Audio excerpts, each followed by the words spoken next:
ये है second part जो कि बुलंद दरवाज़ा के बिल्कुल सामने है। ये मेन रेसिडेंशियल कॉम्प्लेक्स था अकबर का।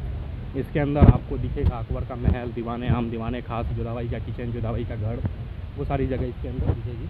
यहाँ से एंट्री है, यहाँ से भी हम टिकट लेकर के अंदर की तरफ जाएंगे। तो अभी टिकट लेकर के अभी अंदर जा कर के आपको दिखाते हैं। काफ़ी अच्छा कैंपस है और ऑब्वियसली ये बहुत ही खूबसूरत होगा। देखते हैं, बैग वगैरह रख लेगा तो बैग भी रख देंगे, भारी लग रहा है। भाई हम लोग आ गए इधर ही हरम है अकबर का। हरम मतलब आप समझ रहे हो कि वो एक तरह का घर होता था जिसमें वो बहुत सारी रानियों को रखते थे। रानी को नहीं, जिनसे वो निकाह कर लेता था और रानी नहीं मानता था उसे रख लेता था। और ये पुराने ज़माने में होता ना 10, 20, 15 शादियाँ, उसको मैनेज करने के लिए उन सबको इसी का दर्जा मिलता था, रानी की तरह ही दर्जा मिलता था। रानी नहीं मानते थे लेकिन रहने पीने खाने की पूरी सुविधा रहती थी। इस तरह का ये सीन होता था।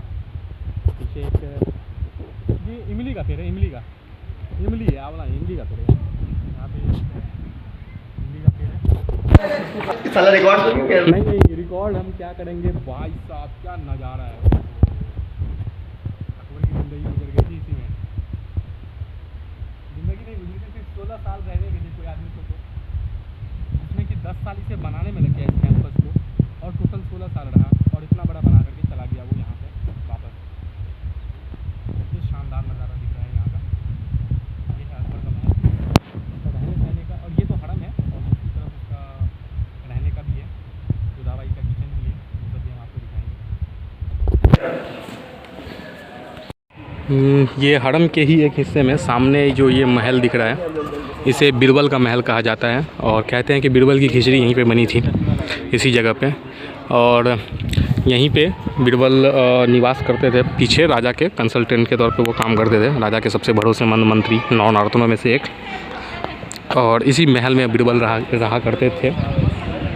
पीछे की तरफ यहाँ हरम है, दोनों तरफ लेफ़्ट और राइट में। इसको हाथी घोड़े का अस्तबल कहा जाता है, जो कि रॉन्गली ऐसा है नहीं। यहाँ पे लिखा हुआ है कि ये एक मिसकॉन्सेप्शन है, लोग कहते हैं हाथी घोड़े का अस्तबल, but that's not the fact.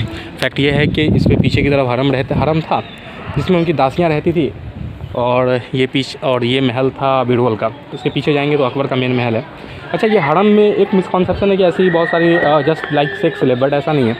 वो हरम में सेक्स स्लेव नहीं होते थे, वो शादी करके रखते थे, निकाह कर करके इसमें रखा जाता था उन औरतों को, ख़ास तौर से जिनका कोई नहीं है, जिनका कोई जान पहचान नहीं है, जिनका जैसे हस्बैंड का डेथ हो गया वॉर में, उस टाइप के लेडीज़ को इसमें रखा जाता था। एक तरह से शाही छाँव में वो रहेंगी ताकि उनका खर्चा वर्चा उठाया जा सके। और आज के तरह तो था नहीं कि पेंशन सिस्टम और सोशल सिक्योरिटी जैसी चीज़ें तो थी नहीं, तो वो सोशल सिक्योरिटी का एक तरीका था उस टाइम में। ये है बीरबल का महल। ये अकबर का महल, जो जोधाबाई का महल भी कहलाता है, वो कुछ ऐसा दिखता है। कहते हैं कि जब जोधाबाई की शादी हुई थी अकबर से, उस वक्त उनकी उम्र सिर्फ 16 साल थी। और इस वजह से कम एज में वो राजपूताना अपना छोड़ करके इधर आ गई, जयपुर घराना छोड़ करके। और वो चूँकि बहुत कम एज की थी तो उन्हें कमी खलती थी अपने घर वालों की। इसको ध्यान में रखते हुए अकबर ने इस महल का डिज़ाइन थोड़ा राजपूताना आर्किटेक्चर के हिसाब से भी ढाल दिया है, जिसमें आप ये बीच वाला पिलर देख सकते हो। ये जो 4 पिलर है, ये सब राजपूताना स्टाइल का है। वो इसका रीज़न यही था, अकबर चाहते थे कि भाई उनकी जो वाइफ हैं, बहुत बिलव्ड वाइफ हैं, उनको किसी तरह की कमी ना खले। तो यहाँ का गार्डन का स्टाइल, बिल्डिंग का स्टाइल, वो सब ऐसे रखा गया है ताकि कुछ मिलता जुलता सा लगे। वो काफ़ी पॉलिटिकल आदमी था अकबर, जो थे वो फाइटर नहीं थे बहुत बड़े, मतलब विजेता तो थे, हारा नहीं कोई युद्ध, लेकिन वो पॉलिटिकल ज़्यादा थे। वो युद्ध से ज़्यादा वो बातचीत में, डिप्लोमेसी के ज़रिए काम करने में यकीन रखते थे। जिसके कारण इन्होंने क्या किया, इन्होंने सभी धर्मों को, सभी तरह के कम्युनिटीज़ को साथ लेकर के चलने का काम किया। ये कुछ इस तरह से औरंगज़ेब वगैरह की तरह नहीं थे जो हार्ड लाइन रास्ता अपनाए और एकदम मारपीट वाला काम करे, वैसा नहीं करते थे। सबको लेकर के चलने का काम करते। ये पीछे जो है ये पंच महल है, 5 मंजिला इमारत है। सबसे टॉप पे बैठ करके जो बादशाह थे वह बाहर ठंडी हवा का मज़ा लेते थे या फिर चांदनी रात में उसको एंजॉय करते थे। तो ये सब कुछ ऐसा सीन था यहाँ।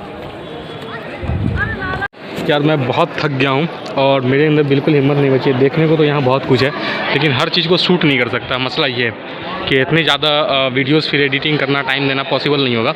मैंने कुछ मेन सोचा है, बता दूँ। ये जगह जो है इसको जोधाबाई का महल कहा जाता है। इसके अंदर जोधाबाई रहती थी और बगल में ही उनका किचन था, जो हमने देख के आया। और मैं वापस इतना टायर्ड हूँ कि जा नहीं सकता। इसे बनाया गया, इसके आर्किटेक्चर की खासियत ये है कि इसको जो राजपूताना स्टाइल है उसमें बनाया गया। आप मीनार उसका टॉप देख करके समझ सकते हो।